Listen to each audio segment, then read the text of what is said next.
Alright, Shalom.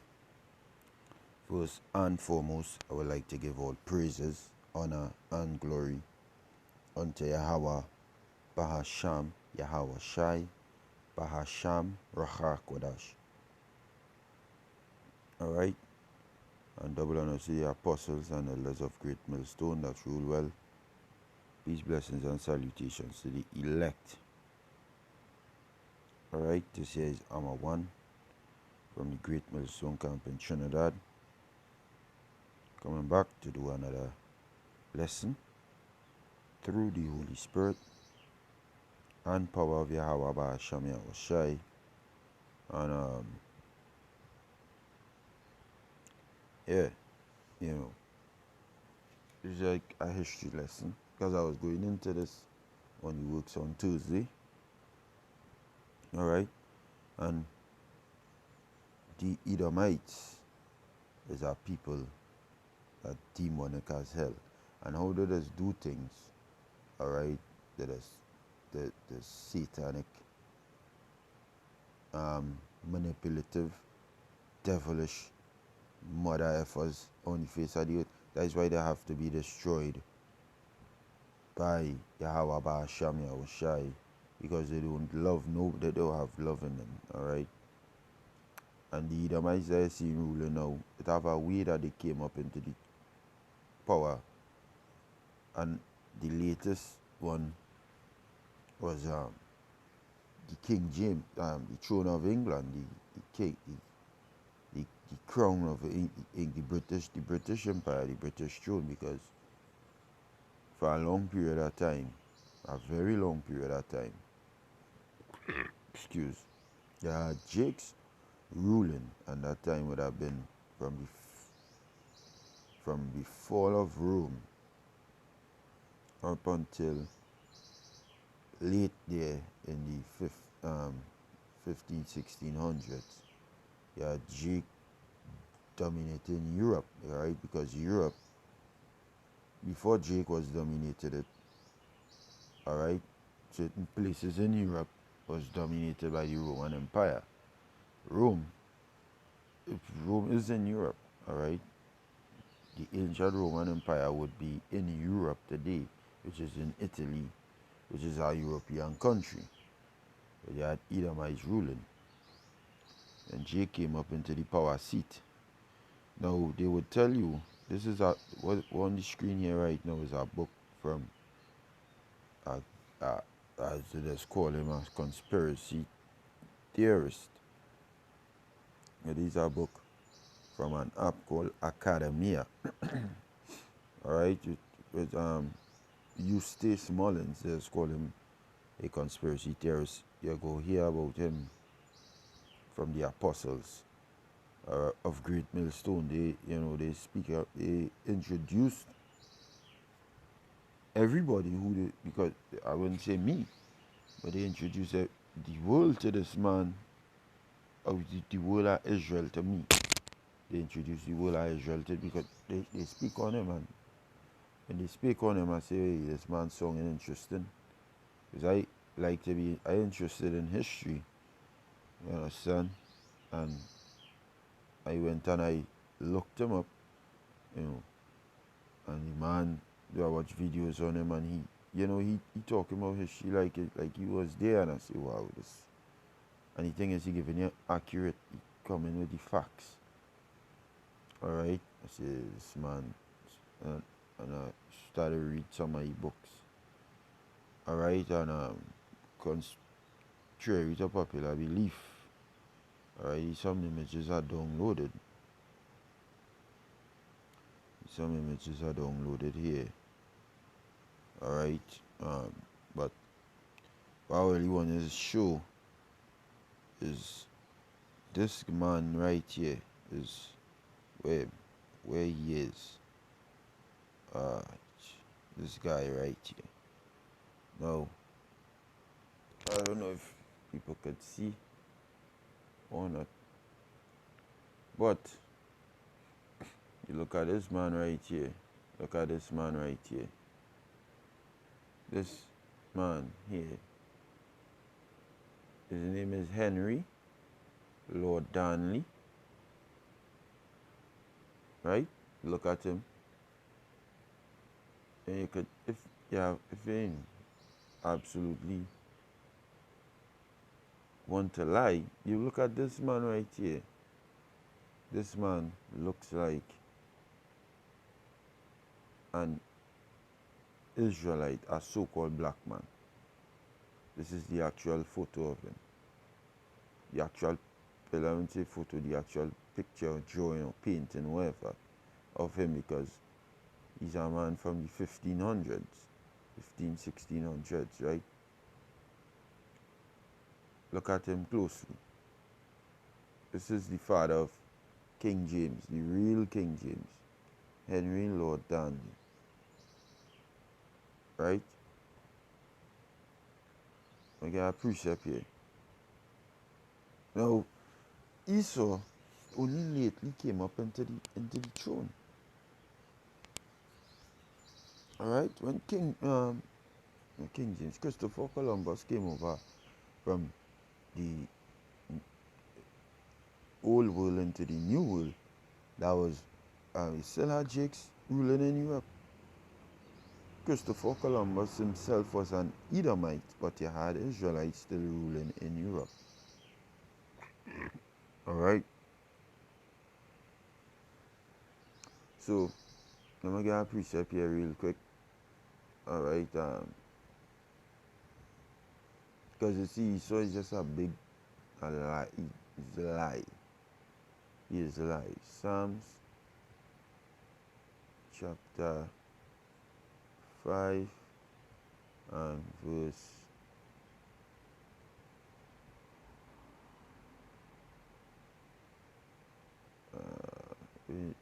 scripture with leasing. I know it in Psalms, no. Leasing. Psalms chapter 5 and 6, there is it, I know. Leasing 5, I didn't see it. I'll start from 5. It says, the foolish shall not stand in thy sight. Thou hatest all workers of iniquity. Thou shalt destroy them that speak leasing. Yahweh Ba'ashem Yahushai will abhor the bloody and deceitful man. Alright, and this man here, as I was showing you, he was murdered. Now, if it look him up, he was murdered at around 21 or 22 years old, but his son, King James, alright, his son, King James, was already in the mother belly, because he did already pop the mother. And you look it up, he did already pop King James' mother, which was Mary, Queen of Scots. And when he popped her, he was murdered. And then King James was born. Now, seeing that he looking like a so-called Negro, this is the new picture of him here. Alright, and this picture could only come about when Esau started to take over Europe. Look at this picture. This picture here. You see me. I don't know what to call that, by the cheeks there, by the jawbone. Right? You see that there? You see it here too. Because they're trying to depict the same man. Alright? But you're seeing two different individuals. This is what we call Renaissance art, rebirth art. When they took over, they painted them white. It going into what? But King James' father was an Israelite man. That going into the book of Job, but that the precept that I just read. Leasing, when you look at the meaning of the word leasing, leasing come from the Hebrew kazab, and it means a lie, untruth, falsehood, deceptive thing, and that is what these devils are about. They are about lies and untruth. and to be damn deceptive. This is the book of Job, chapter 9, and verse 24, and it's a classic. He says, the earth is given into the hand of the wicked, and that is the reason why they were able to do this what you're seeing here on your screen here. These are wicked. This man, in his natural state, who they depict in here, like if you look up pictures, you type up that name, Henry Lord Darnley, this is what you will see today. But when he was walking the earth, Henry Lord Darnley looked nothing like this.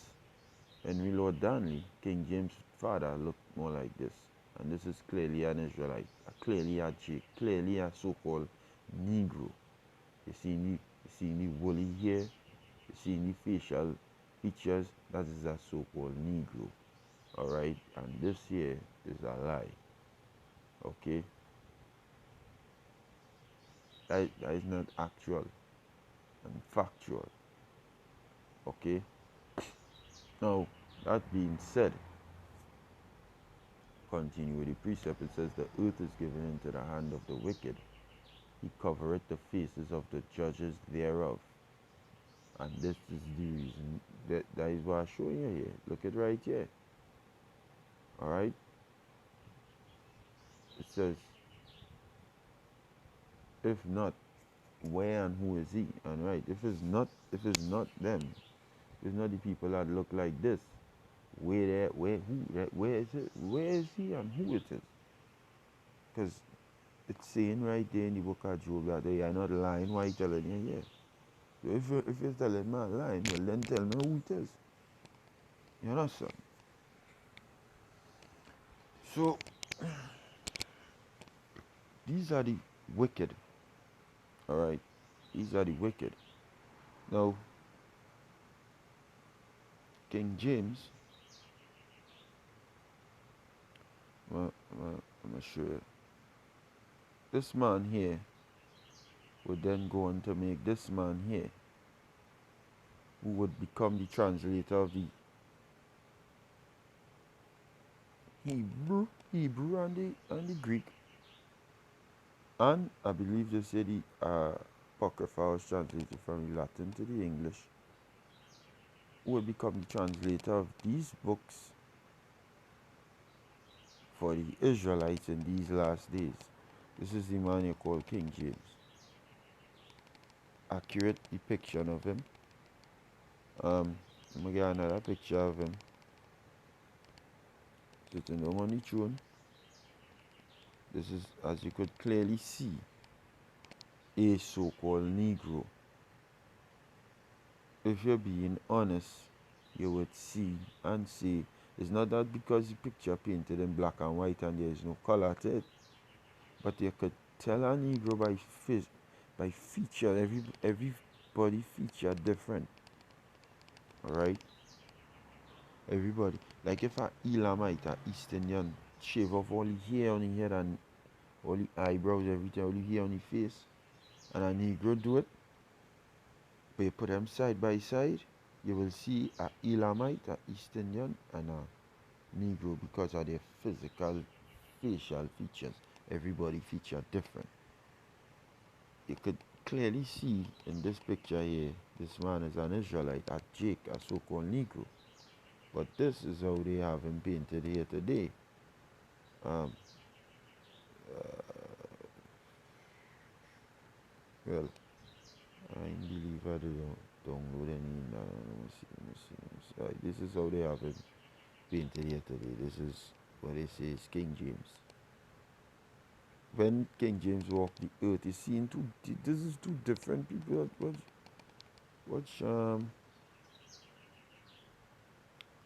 this guy here,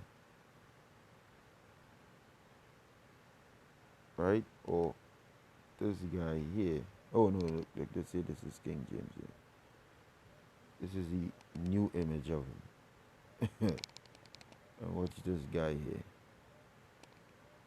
Where is he? Where is he? Right, this guy here. Two different people, clearly. That's clearly two different people. But, guys, the fulfillment of Job, all right, the 9th chapter and the 24th verse. So that proving who's the wicked. Now, this guy here on the screen would go on to have 2 children, all right, and I want to highlight this. This might be a little lengthy, but I want to highlight it.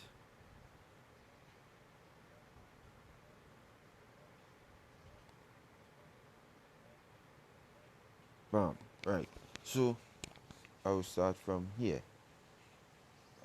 This is in the book of, as I said, the Eustace Mullins book, which is Our Secret The World Order, Our Secret Rulers, is volume 2. So we'll start from here. This is page 24. It says, like other enterprises with which the Rothschilds have been connected, the Bank of England has been a center of international intrigue and espionage since its founding in 1694. Although the Rothschilds did not become associated with the bank until 1812, when Nathan Meyer Rothschild increased his fortune 6,500 times by taking advantage of false rumors that somehow swept the London Stock Exchange. Purporting that England had lost at Waterloo, the Bank of England originated in a revolution when William III, Prince of Orange, alright,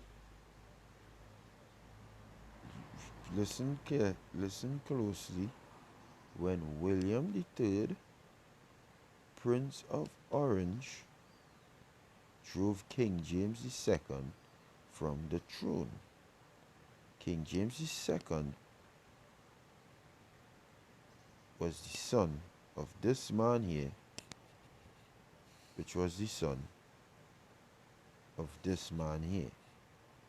So King James, this is the grandfather of King James II.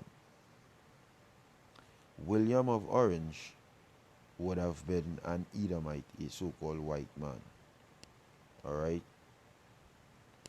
So, see, the conniving.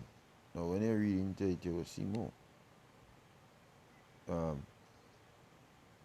Drove King James, William III, Prince of Orange, Prince of Netherlands. This is why the Netherlands, he was a Dutch, and this is why the Netherlands is still away set at orange, alright? Up to this day, it says, drove King James II from the throne. Since the Bank of England Charter was granted by William in 1694, there has never been another revolt against the crown. Alright? The crown, it never had another revolt since then against the crown. So from then is when Edom took over. Okay? But you will see, they didn't take over in 1694, they took over in 1688, 1687, 1688. And I'll go and read into it, you will see it. Just the royal family has been secure because the source of money, crucial to a revolution, has remained under control. Okay? King Charles, which is King James' other son,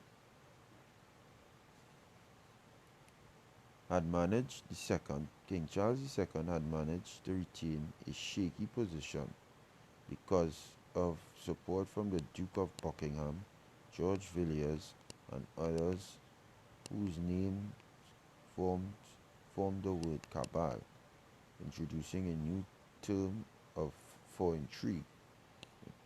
His successor, James II, tried to placate the powerful lords of England, but even his longtime supporters, scenting a change of power because they wanted it to change from Catholic power to more Protestant. You know, he saw how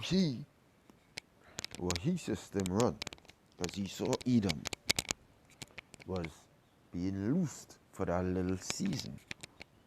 All right, this is the little season Esau Edom was being loosed for. Let me get that in Revelation, the 20th chapter. Revelation 20. And I read from 2. It says, and he laid hold on, I read from 1. It says, and I saw an angel come down from heaven, having the key of the bottomless pit, and a great chain in his hand. And he laid hold on the dragon, that old serpent, which is the devil and Satan, and bound him 1,000 years, and cast him into prison, and cast him into the bottomless pit, and shut him up, and set a seal upon him, that he should deceive the nations no more, till the 1,000 years should be fulfilled.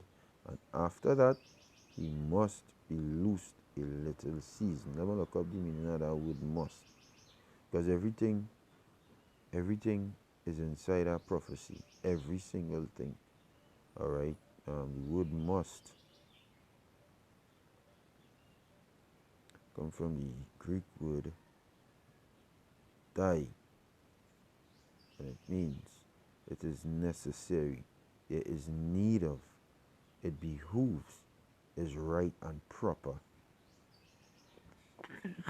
Necessity lying in the nature of the case.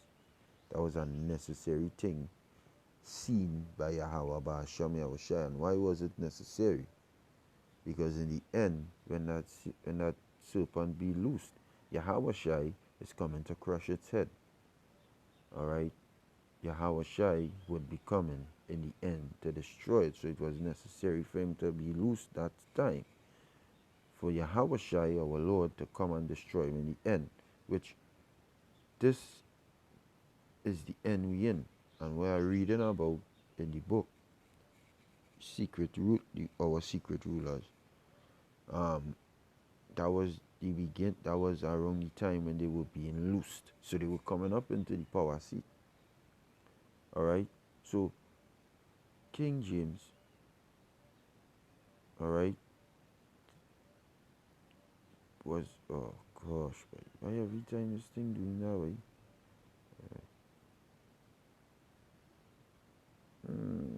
Just no, just bear with me a little bit.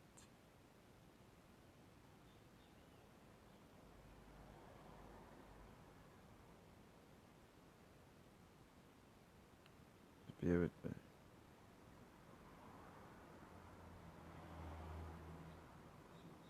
Right, so we highlight it again. Right, it says King Charles had managed, right, bam, bam, bam. Right, his successor James II tried to placate the powerful lords of England, but even his longtime supporters, scenting a change of power, began secret negotiations with the Prince of Orange. So they had men back then who was plotting against the king. See, Wilhelm I, Prince of Orange, had been married several times to Anne of Saxony, Charlotte de Bourbon, and Princess de Coligny. Today, every ruling house of Europe, as well as those out of power, is a direct descendant of King William, including Queen Juliana of Netherlands, Margaretha, Queen of Denmark, Olaf V of Norway, Gustav of Sweden, Constantine of Greece, Prince Rainer of Monaco, and Jean Grand Duke of Luxembourg, whose son married the daughter of C. Douglas Dillon. Alright, so you're seeing, this is history. It says Lord Shrewsbury, Charles Talbot had given places by both had been given places by both Charles II and James II. Nevertheless, he played a leading role in the revolution. Alright, he took £12,000 to Holland to support William in 1688, returned with him, and was made Secretary of State. because, as they say, they wanted to change it into something else. They didn't want the uh, England into the Catholic dominion, because that what Jake set up. All right, the Catholicism is what Jake set up. Esau started to rule. Rome had to come back into the power seat. You see, um, and returned with the Secretary of State Sidney Godolphin, one of James II's last adherents, joined with the Duke of Sunderland and the Duchess of Portsmouth in correspondence with William prior to his invasion of England, and was appointed head of the Treasury by William. Henry Compton, Earl of Northampton and Bishop of London, had been removed by James II. He signed the invitation to William to come to England. He was reinstated in his SSEE in 1688. His son Francis became Lord Privy Seal. John Churchill, first Duke of Marlborough, had entered into negotiations with the Prince of Orange in October 1687 and had expressed his readiness to support him.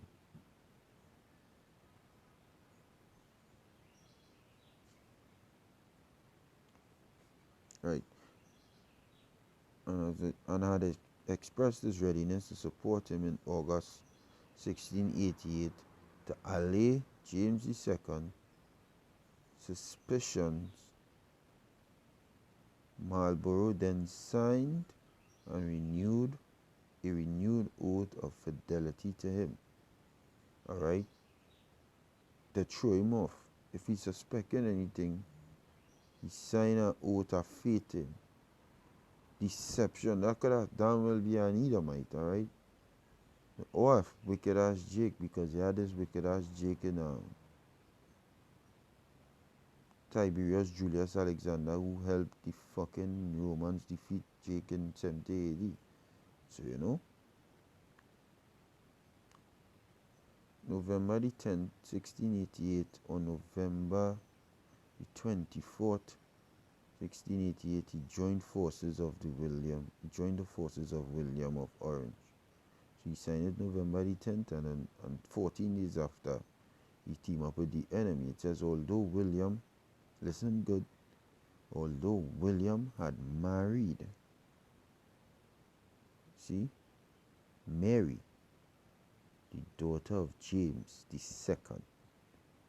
So he married, this Edomite here, married a Jake, which is awfully familiar. That sounds like fucking Herod the Great, who married the Hasmonean princess.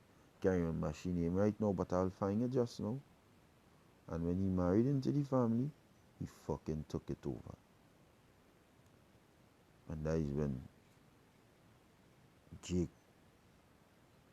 got fucked up. Hey, them a gay. You know what, man? You know what? I find anytime I fucking take off that thing and just go by the highlights. Just,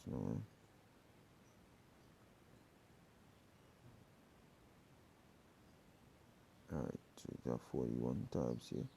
Let me just get this. Let me get this. Boom, boom, boom. Right. Right, so, right. Antigonus Matthias. This is going way back into history with Jake. This is way back, right? Herod. Who Herod married? Let me see who was Herod's wife. These are here my spouse, right? Mariam,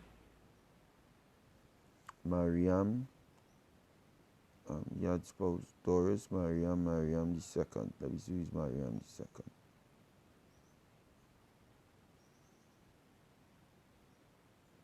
third wife of Herod. Mariam II was the third wife of Herod the Great. She was the daughter of Simon Bochas, the high priest. Josephus recounts their wedding. Yes, no. Mariam the first. Right. It's this lady here. Mariam first died 29 BCE. Also called Mariam the Hasmonean, was a Hasmonean princess and the second wife of Herod the Great. She was known for her beauty, and her brother Aristobulus III, and her beauty, as was her brother Aristobulus III. Herod's fear of his rivals, the Hasmoneans, led him to execute all of the prominent members of the family, including Mariam. So he killed his own wife. But that was his wife. No, he married, who was her father? Who was her father?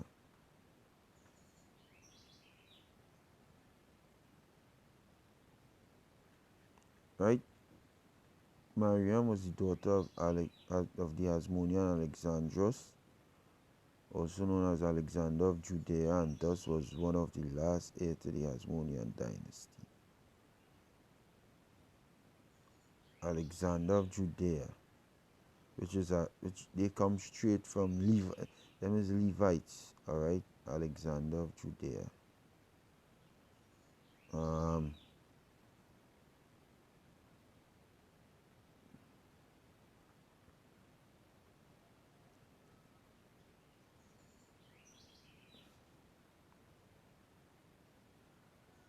I believe is him, Alexander Jannaeus. Alexander Jannaeus, also known as Alexander Janai, right? Born Jonathan Alexander, was the second king of the Hasmonean dynasty, who ruled over an expanding kingdom of Judea from 103 to 76 BC. A son of John Hyrcanus, he inherited the throne from his brother Aristobulus I and married his brother's widow, Queen Salome Alexandra. From his conquest to expand the kingdom to a bloody civil war, Alexander's reign had been generalized as cruel and oppressive, with never-ending conflict. The major historical sources of Alexander's life are Josephus' Antiquities of the Jews and the Jewish War. Alright? So, as I say, I believe that was his daughter, alright, Mariam. If I'm mistaken, it could have been an ex-Alexander, but either way you take it, Herod the Great, married into the family. Just like this damn devil right here. Oh gosh, boy. What is that, boy? Oh, every time this thing doing that. Come now, man. You're trying to edify here, you're trying to edify here beyond that. Right, so it says, although William had married Mary, the daughter of James II, and had a legitimate claim to the throne of England, because he married into the family, he could have legitimately claimed it. He could not take power as long as James II was on the throne.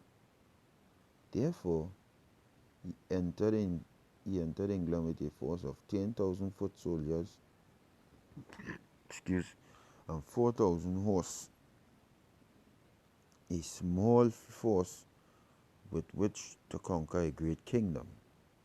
With him were Churchill Bentinck, the first Earl of Portland, Earl of Shrewsbury, and Lord Polwarth, whose descendant is a prominent member of the Anglo-American banking establishment.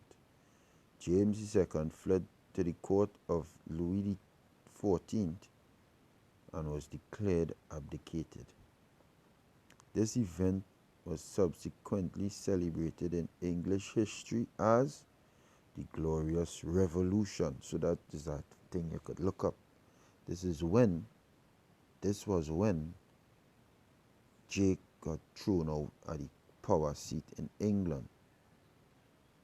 Alright? And Edom come into power because, as I show you in the earlies, this is the grandfather of James II, father of King James. This is King James, a so-called black man, who translated the Bible, and he would have translated the Bible because he had Edomites trying to come up.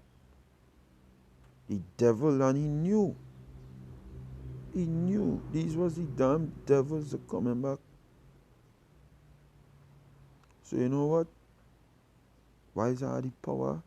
Translate the scriptures. And he translated it for us in these last days. Alright? So this was a great man. He did a great work. He translated it as accurately and precisely as he could, because he believed in the scriptures. Alright? He knew these scriptures is power. So he translated it as accurately and precisely as he could. Because if you don't care about it, why would you labor and try to get it as perfect as you could? From them languages to the English, because you had to believe these words is necessary to get perfect. Alright? Oh no.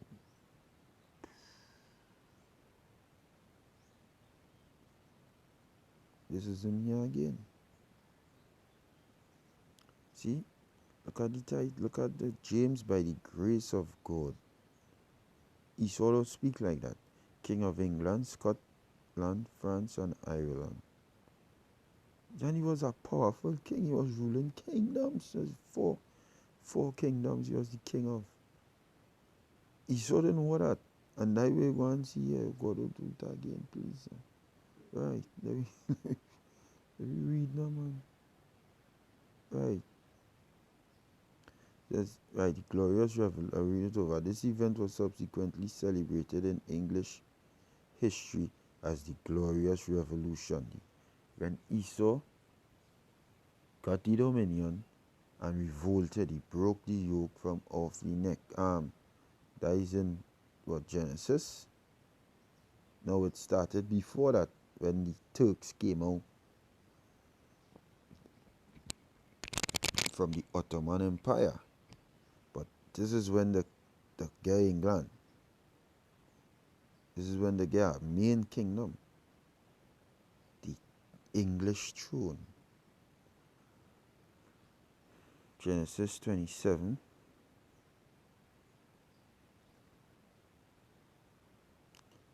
And 37 says, and Isaac answered and said unto Esau, behold, I have made him thy lord, and all his brethren have I given to him for servants, and with corn and wine have I sustained him.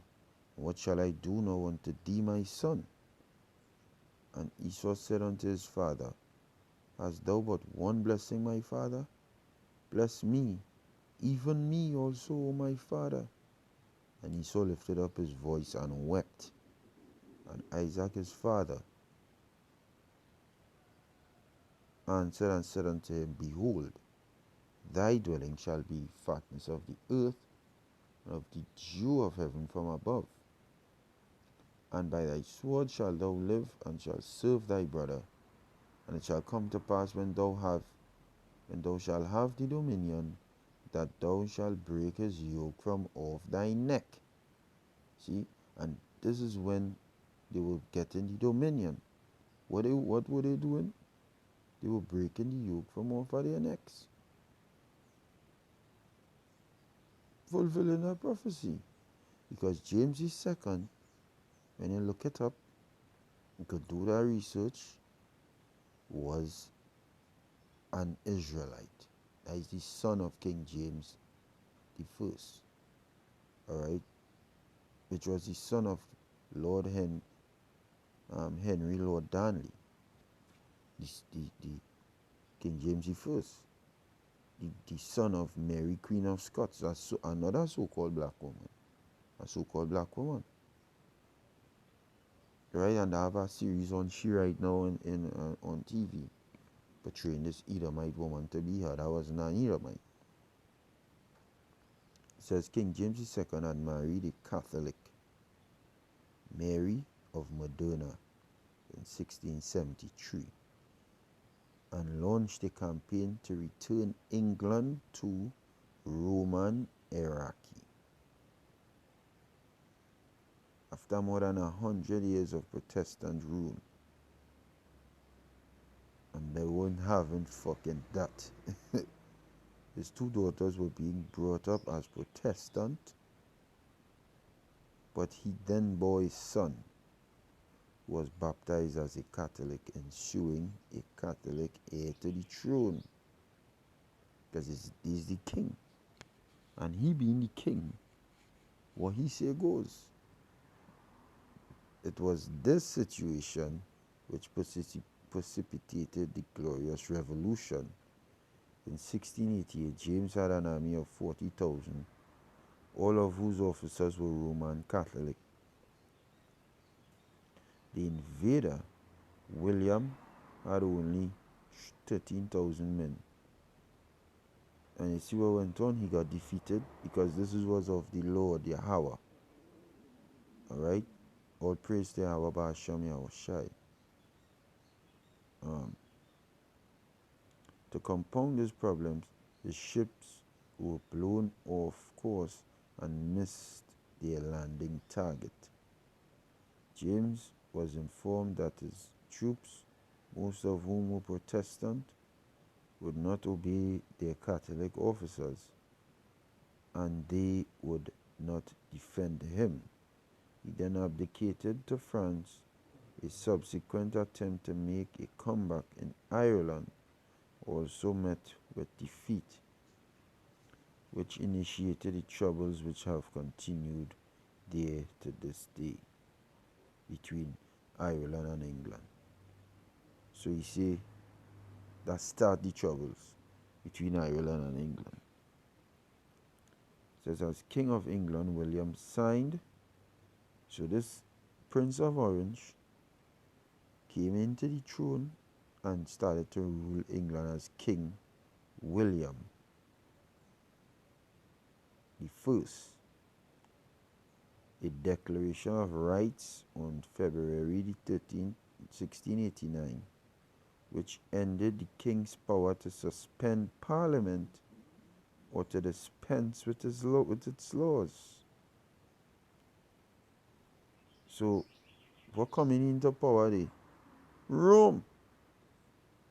England was now a constitutional monarchy, a form which has endured to this present day. This agreement placed the monarchy on an annual salary which had to be voted on by Parliament.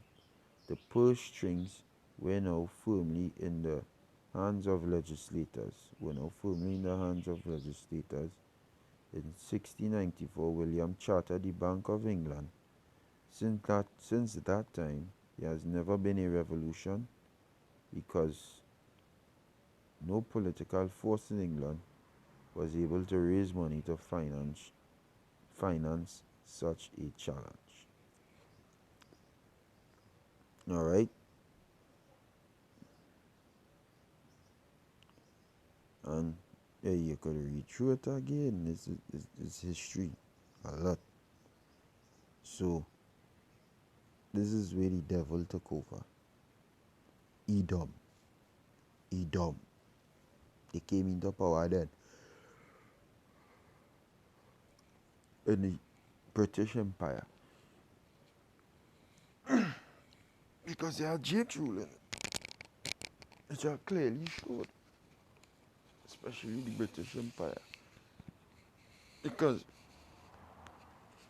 at the end of the day, nothing didn't happen overnight. When the Ottoman Turks came, they didn't just come and take over England, take over Europe just like that. It took time, obviously. Everything takes time, so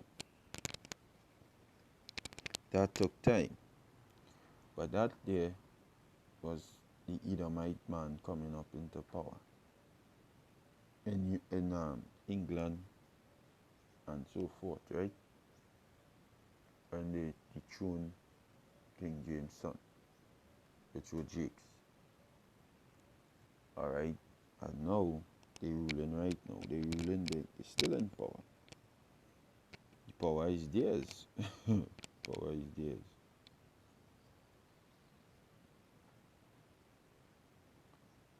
We got a precept here.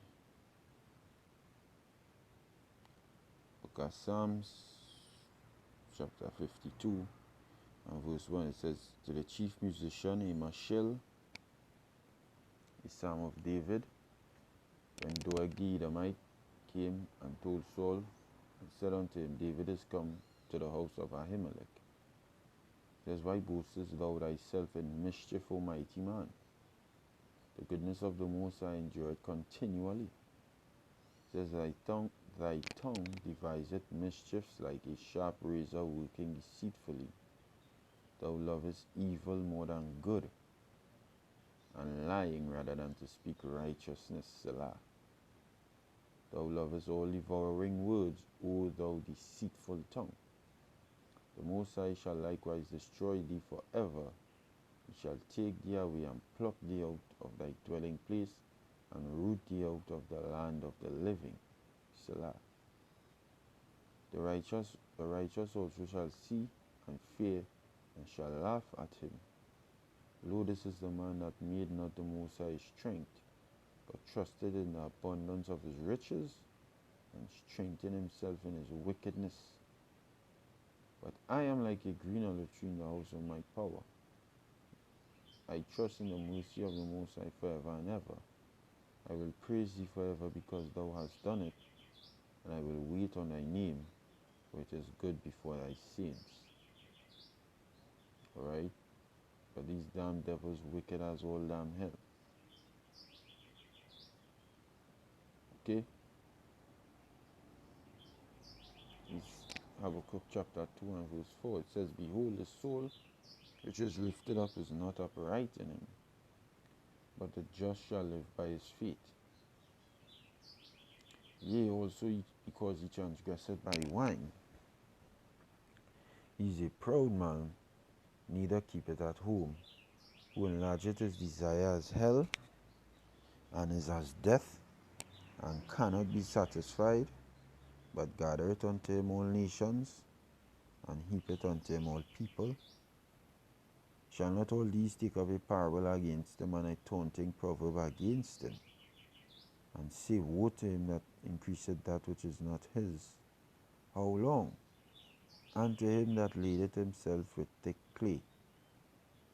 Shall he not rise up suddenly that shall bite thee, and awake that shall vex thee, and thou shalt be for booties unto them, to spoil, because thou hast spoiled many nations.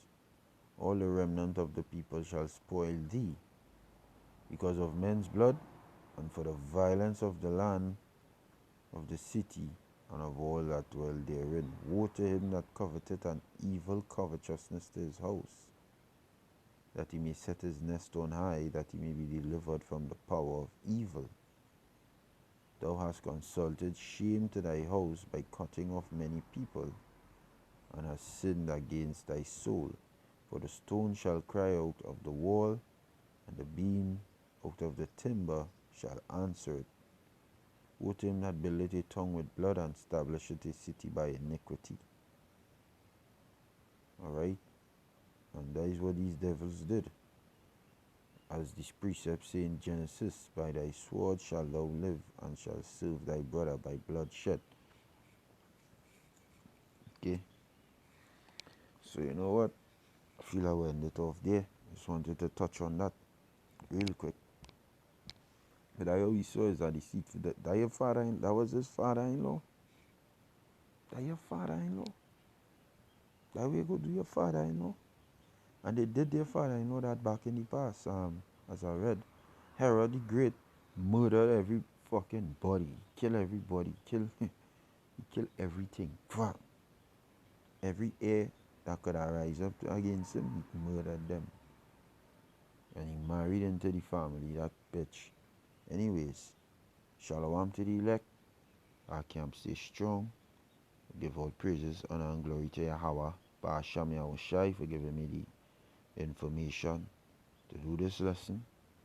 Hopefully that edifying to the Akim and to the body. It's a little long, alright, but hey, through the Holy Spirit, it have information in it, alright, to let we know where we stand up to this day, because these devils is liars, okay?